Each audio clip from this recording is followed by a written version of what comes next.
jaageen jëf ci ànd bi ak ñun ITV waxtu xabaaru marax yi léegi nag fi si xabaar yi bokk na ca nim jongante ci kanam tuuti incha allah Sénégal ki nga xam moo di Rwanda moo koy dalloo ci stade Abdoulaye Wade Diamniadio mi ngi soxal éliminatoire CAN 2023 Côte d'Ivoire moo koy ay dañ ci ñëw ci biir xabaar yi. doon ci bokk itam lu soxal li nga xam mooy ku jéggi ci wàllum politique ni daañu génn ëllëg ci mbedd mi ñu nga joxante randu ci place de la nation ne ñu nag moo xam préfet ni waaw wala déet ñoom génn daañu ko def Ousmane Sonko jàpp ni président Macky Sall dafa nekk ci ay pexe tekk troisième candidature daañu ci ñëw ci biir xabaar yi na mu gën a yaatoo itam dana ci bokk leen ci xibaar mu soxal lu jëm ci ñii di ay tout tànk génnoon àdduna bari ki démb ci hôpital ba ca Tivaouane waa ànd gësëm ngaa ngay wëy ña ngay jël xeex ba ci wàllum yoon jël nañ ay avocat daañu ci ñëw tam ci biir xabaar yi na mu gën a yaatoo daañu ci booleem lu jëm ci toog tekk ci réew mi ñu koy wax réussir soxna Aïssatou Kane ka muy waxtaanal ak la muy liggéey ci mbirum transformation daañu ci ànd ak moom daañu ci boole fenêtre biennale li ñu ko baaxoo ànd ak yéen Mamadou Dieng moo koy jukkim lii mooy li gën a fes ni skis faram fàcce gi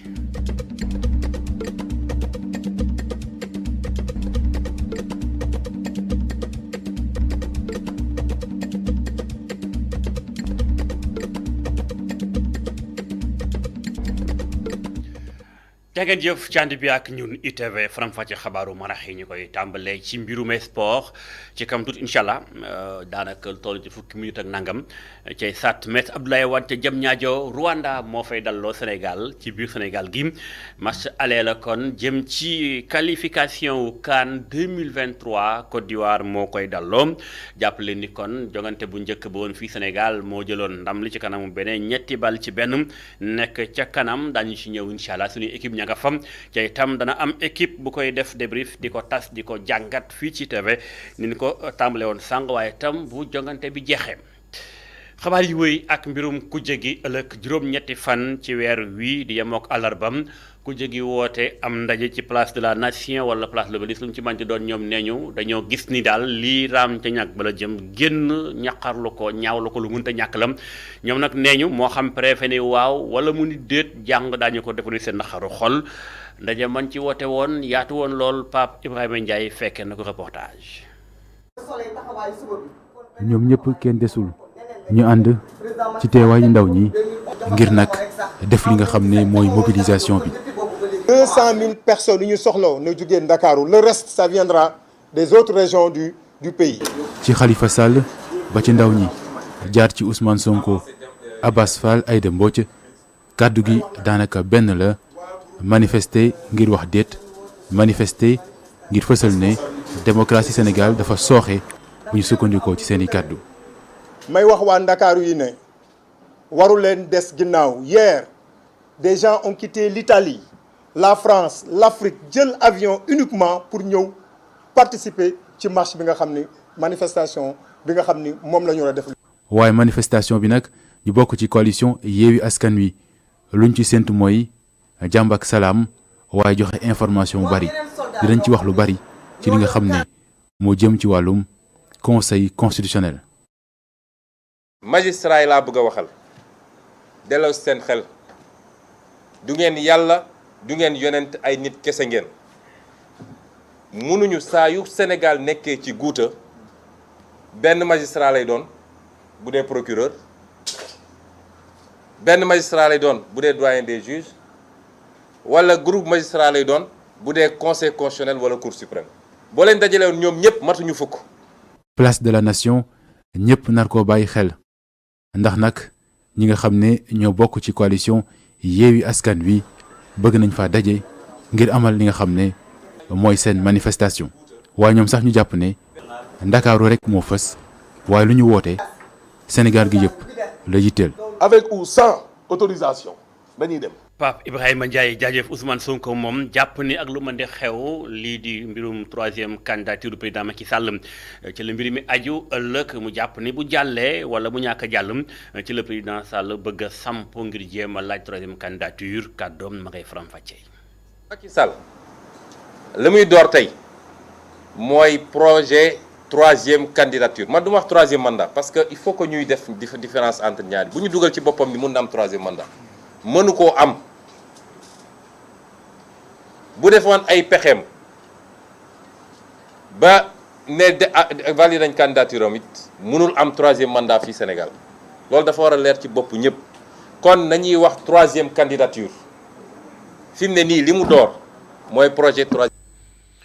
xibaar yi woy lu jëm ci mbirum yoon jàppale ni waa ànd gësëm ña ngay gësëm xeex ba di gën a teng seen digganteeg waa yoon ba ca diwaanu Tivaouane lu koy indi mooy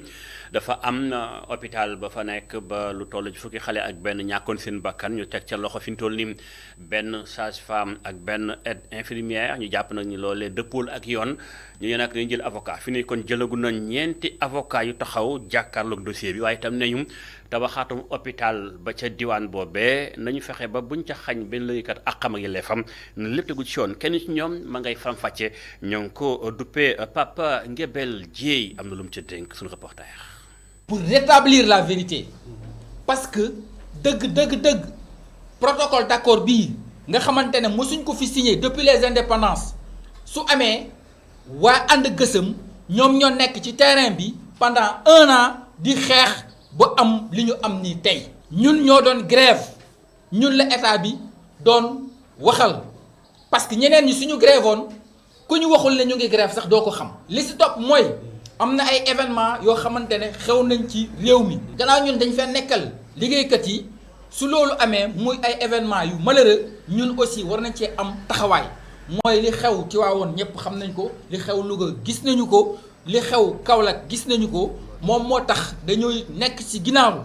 suñu morom liggéeykat yooyu suñu mbokk liggéeykat yooyu pour wane ne ñoom nekkuñu ci dara. parce que comme ni ko président waxee ñooñu duñu ay sapeur pompier duñu ay pyromane du ñoom ñoo def li xew ñëpp xam nañ ko défaillance su système bi la donc ñooñu waruñ leen jàpp di leen dugal ci kaso bi. te gannaaw am na ñun danañ leen taxawu boo wane ne ñoom defuñu ci dara. pour hôpital Aristide Le Dantec ñun li ñu gën a soxal du mbirum suuf si li ñu gën a soxal ci projet boobu mooy que ne ñun bum ñu tax a perdre ñun suñuy emploi bu ñu jaaree foofu benn liggéeykat ñàkkal emploi am mais également bum ñu tax a ñàkk suñuy revenu liggéeykat bu ci nekk waruñu laal sa revenu itam li nga xamante ne prise de décision bi war nañ ci associé leen li ci des mbirum état la.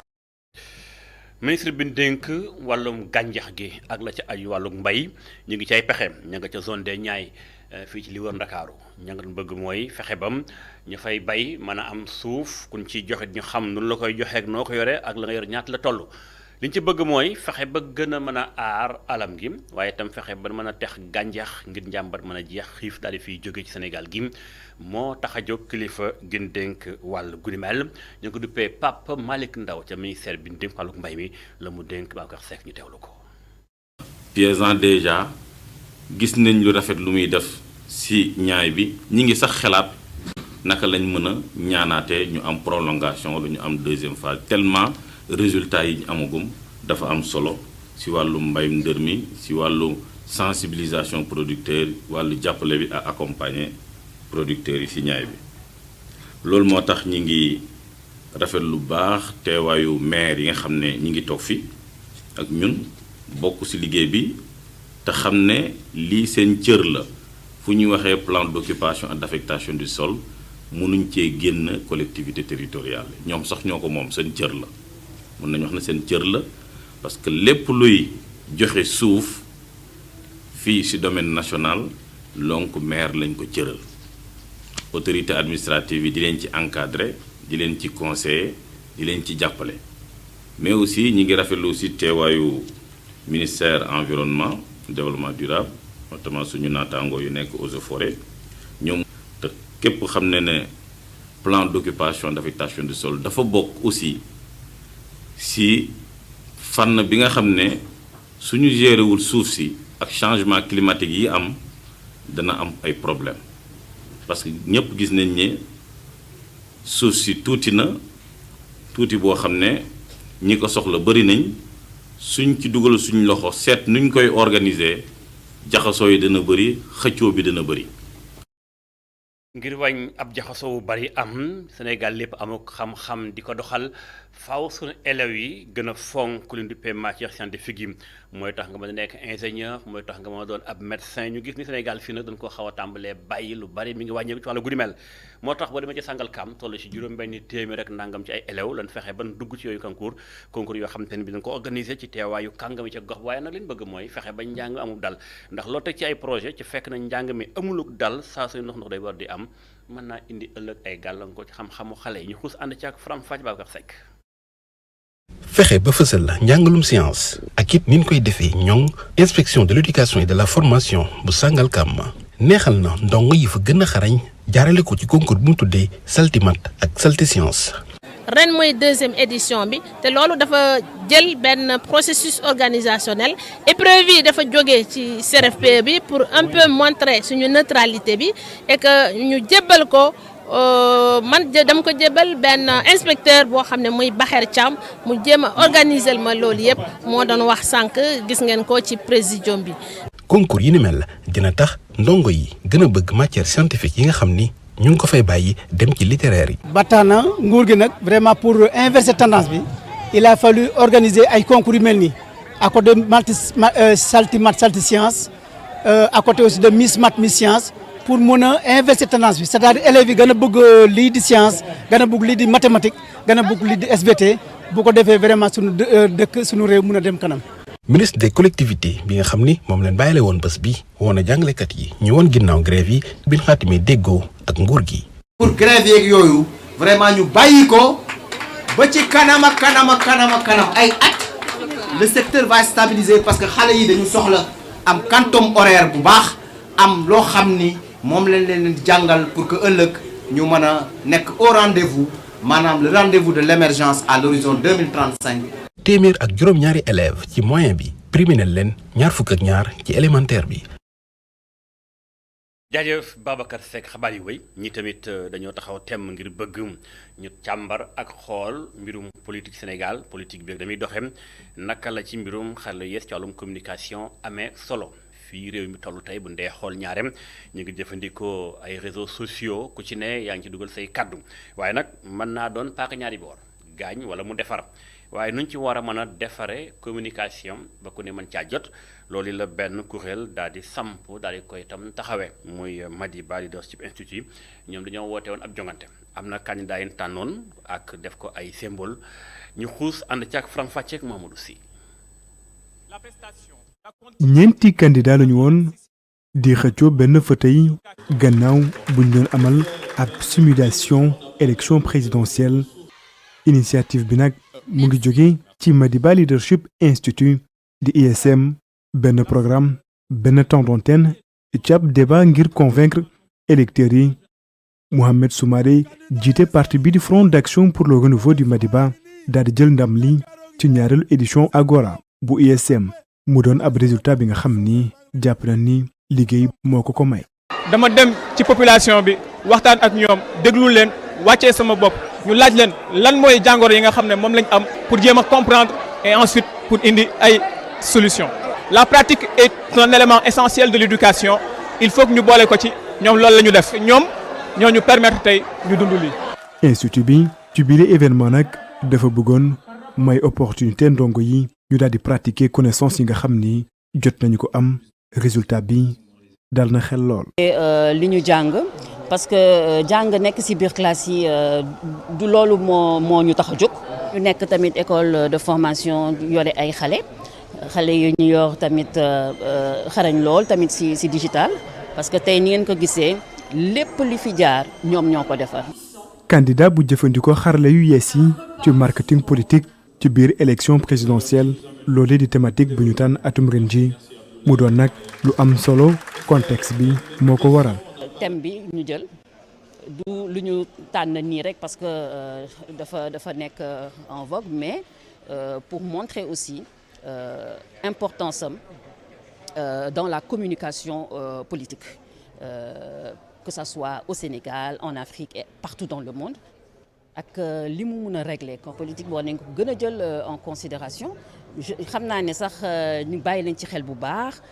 candidat yëpp jot nañu assurer ambiance bi ci seen prestation Sorano nag daal di yëngu lool ci ñaareelu édition Agora bu ISM ñu ngi joxe rendez-vous ci yeneen édition.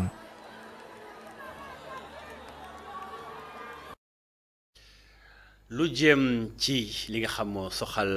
leneen ci xibaar mi ngi jëm ci mbirum tàggat yaram ndax xam ngeen ko préfecture bi mi ngi wër Sénégal Matar Ba min dénk wàllu sport kàddoom jot na jëm ci fi ngeen day toll tey waaye itam ëllëgu football ak yeneen yoo xam xëy na nekk na lu mu jàpp ne day aaj ak leexal ak lu mu ca dénk sunu reporter Mamadou Bari. parce que boo xoolee nit ñi ni ñuy toppee cortège bi ak li ñuy exprimer nga xool seen xarkanam yi xool xam nga nag ku mer boo ko gisee xam ko waaye ku bëgg ku kontaan nit boo gisee xam ko ñi ñu gis ci biir réew mi mbégte la ñu àndal kon li ñuy def jaamu yàlla. parce que dégg ngeen fépp fi ñu jaar dañuy demander ñu jël coupe du monde loolu nag du lu ëpp cela veut dire que Sénégal wóolu na équipe am kon nañ ko ñaanal. ni ñu ko jàppale woon ci Coupe d'Afrique bi nañu jàppe noonu te xam ne fii ñu jëm yàlla mën nañu cee may ndam lu am solo. xam nga nag tàng-tàng bi bu ñu sañoon def ko waaye man mi ñu ko dénk du loolu rek la amoon lu may def amoon na ay mission yu bare bari am lu ñuy def ci équipe nationale bi am liggéey bu bare bari ba tax na xawoon na yéex waaye bi ñu ko démarré gis nañu ne yéexu nit ñi jàpp ne yéex na waaye population yi recevoir bëgg nañ ci recevoir ko. tey boo xoolee région yi ñu demagul ñu ngi organiser wu mais fépp fu ñu jot a dem daanaka sax nit ñi duñu ko yëg dañuy jékki-jékki dégg riir gi.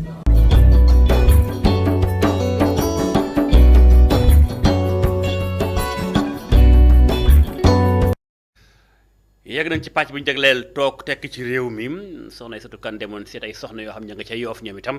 ña ngay koccal di nabi ci mbirum transformation la ñuy defar lu bari mi ngi jóge ci gàncax ñore fii ci biir Sénégal la mu jur ci am koom it ña nga cay yëngu ca gis seen bopp ñu ànd ak soxna Aïssatou Kane. fii si biir centre culturel bi lu kuréel bi di yëngu ci développement jigéenu Yoof di liggéeyi. fabrication locale la. ñuy jëfandikoo garab yu ñuy ji ci réew mi ngir defar ay saabu ci anam yu bëri te bëri ferñeent. te yëpp fii lañ ko liggéey Sénégal suñu artisan yi ñoo ko defar suñuy produit comme bii nii savon nebedaay la bu am huile de palme. te nebedaay dafa am ay vertus dañuy def savon ceeb à base de notre riz local riz de la vallée. ak nawet bii ñëw dañuy defar savon beurre-bœuf bu bari. parce que dañuy bañ xale yi di am ay picc dañ koy def ci moule yu rafet macha allah pour attirer clientèle bi mais aussi ñu perfectionner. produits chimiques yu ñuy jëfandikoo tax ñuy woy di moytandiku ak di bàyyi xel cet gi. ñuy def xeme bi par exemple soude bi jàngal nañu dosage bi ñu koy defee jàngal nañ aussi méthode bi ñuy jël ba soude bi duñu fekk ci du am problème am nañ ay lunettes yu ñuy takk. am nañ ay masque am nañ ay gants yu ñuy jël buñ koy def kon vraiment ñu ngi respecter mesures d'hygiène yi te aussi bu dee produits alimentaires yi def nañ jàng nañ li ñu naan norme codex mooy les normes internationaux vraiment tey loolu tamit ñu ngi koy appliquer. lu weesu defarum saabu gi ñu fiy defar itam ay lekk yu sell te wóor. yu ñu yokkul dara yu mel ni confiture ak i épices ngir ñu bàyyi saf-safal yu ñuy defaree ci usines yi meññeef yu jóge ci géej gi sax bàyyiwuñu ko ginnaaw lu ëpp juróom téeméeri jigéen di liggéey UDEFI ñu dajale leen ci juróom benn groupe ñii di defar koko ak jinjeer ci lañu bokk ñuy gis seen bopp bu baax ci njaay mi. mu ngi dox bu baax parce que dañu leen defal ay groupe yoo xam ne dañuy ñëw di produire en groupe gisoo groupe bi ngeen gis nii ñoom ñoo ñëw produire tey seen coco gingembre ak coco au lait dañuy produire en grande quantité suñu paree ñu seddoo ko ku nekk dem jaay jël sa bénéfice beneen jour beneen groupe ñëwaat am nañ 6 groupes yoo xam ne benn róowu la sa morom looy def mais semaine bu jot benn groupe ñëw bu ñëwee produire en grande quantité ñoom ñu seddoo ko seen biir jaay jël seen bénéfice te yaat seen fonds de roulement xam nga loolu rek daf leen di gën a motiver pour wane la ñoom li ñuy liggéey ku nekk yaa ngi ciy gis sa bopp parce que ku nekk yaa ngi ciy fexe nooy amee chaque jour 2000 francs yoo xam ne doo ko leb doo ko ñaan. donte am nañu jafe-jafe jaay seeni produits yépp kii leen jiite di ñaax nguur bi mu jàppale leen. frein bi ñu am rek mooy commercialisation ci grande surface yi te loolu accompagnement la laaj te état foofu la war a tollu nag fexe jigéen ñi lu ñu produire rek ñu xam ne fii lañ koy jaayee ñii ñoo ko war a jënd waaw foofu daal lañ bëgg accompagnement dëggantaan mooy li ñuy produire ñu xool fan lañ ko mën a def commercialisation boo xam ne dafay gaaw ba pare am accessibilité. ñu taxawal ko 2012 UDEFI nekk ci ay tànk jëmale kanam suñuy ressources yi jëm ci jiw bi defar bi ba ci njaay mi lépp ngir jëfee lu ñu yàgg wax di bay dundee.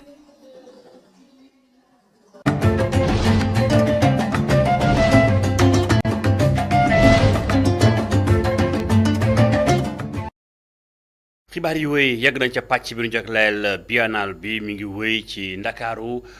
daanaka Sénégal dool Séné ba yoonu mbooleem yëngu ci ci wàllum aar la ci ajum fi ñu toll nag yegg nañ ci pàcc yu am solo ndax ñi nga xam ñoo di léegi këru tasukaayu xibaar yi ñoom itam seen loxo ma nga ca biir def na ay exposé yu am solo beccim seen manin awee ko ci ay thèmes yu wuute waxtaane ko itam ñu xuus ànd ca ak gëstu Mouhamadou Dieng. dundinu sénégalais ci wet wu ne ñor lool artistes yi di yëngu ci culture urbaine. mbir moo xam ne du yow rek yaa ko bokk da nga am ñoo ko bokkal ku nekk indi xalaatam indi gisam ci dund bi nga xam ne ñun ñëpp ko bokk mooy que ne tey booy wax da ngay wax ci ubbeeku bi nga xam ne am na bu ñuy wax suba dañoo toll ci tey bu ñu nee démb la fekk ñu toll ci tey ndax ci tey nag lañ mën tabax suba waaye jàng ci li nga xam ne wees na pour nga xam ne ñu mën ko gën a yokk. ñu di ñeenti artiste ay graffeur ak i plasticien ñoom ñi ñuy yeete di delloo njukkal wala sax di àddu ci jigéen ju toll ci mbaax. puberté ñëpp ci jaar ñëpp mais man ci puberté xale yi jigéen ñi laay gën a wax donc may woo parents yi surtout ñun yaay yi ñuy gën a waxtaan ak suñu doom yi di leen comprendre di leen defal comme ça ñu mën a passer cette étape ci jàmm ak salaam. maintenant bu ñuy wax tey ubbeeku ci àdduna bi technologie da cee bokk technologie mooy njumtukaay yu xarañ yi wax la ba wax la sécurité insécurité bi am ci dëkk bi mais ku nekk ak na nga gisee ku nekk ak vision bi nga am. benn série liggéey bu ma defoon ci nit yi nga xam ne dañoo représenté bu baax lu ñu wax jazz parce que maa ngi ko defoon pour festival de jazz de Saint-Louis. sama œuvre moo ngi wax ba léegi ci population sénégalaise population africaine. ñoom exposants yi ñu ne lii wutuñ ci tur li nu ci bëgg mooy weccoo seeni gis-gis ak seeni naataango artiste wala sax seeni xarit. c'est pas plus pour nous connaître en tout cas li may wax ne mooy yii boo koy def c'est pour partager suñu gis-gis suñu vision avec les autres. Afridi Média ak quotidien enquête amal vernissage bi jëm ci off yu biennale bi lii ngir màggal itam anniversaire u ñaari groupe yi.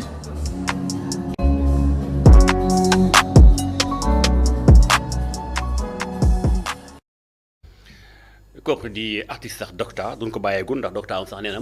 lu jëm ci li nga xam mooy culture urbaine bi maanaam mooy rap beeg way yu mel noonu lépp lam mën a def dafa bari ca nag mi ngi jël wàllam bu baax ci wàll googu nga xam ñu ngi koy war ci Ndakaar muy biennale bi Docta artiste ak Mamadou Dieng ba tey ñu teewlu ko.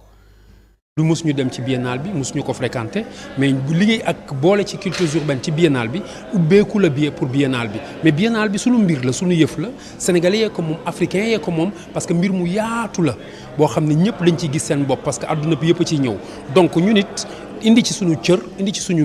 suñu wàll da di yoon ndax dafa di loo xam ne boo ko bokk ak ay nit def ci li nga xam ne mooy tax mu gën a dox da di normal ndax fi ñu toll ni ci àdduna bi ñu toll boo waxee Venise dañ naan la biennale de Venise mais boo waxee Dakar nag ñun la biennale de Dakar kon donc c'est important que les cultures urbaines apportent parce que li nga xam ne ñooy liggéey ci ñun du rappeurs yi rek wala danseurs yi wala DJ wala graffeurs yi mais ñooñu ñu wër ñëpp ñi nga xam ne ñooy ay vidéastes lañ ñi ay techniciens lañ ñi ay managers lañ ñi ay porteurs de projet ñi ñu wër ñoo ñëpp opportunité boobu ci ressources humaines boo nga xam ne nit ñooñu bu ñu dalee ci bu ñu bokkee ci biennale bi wala di wax ci biennale bi day gën a ubbeeku ñi nga xam ne xamuñu ko woon mën ci jot.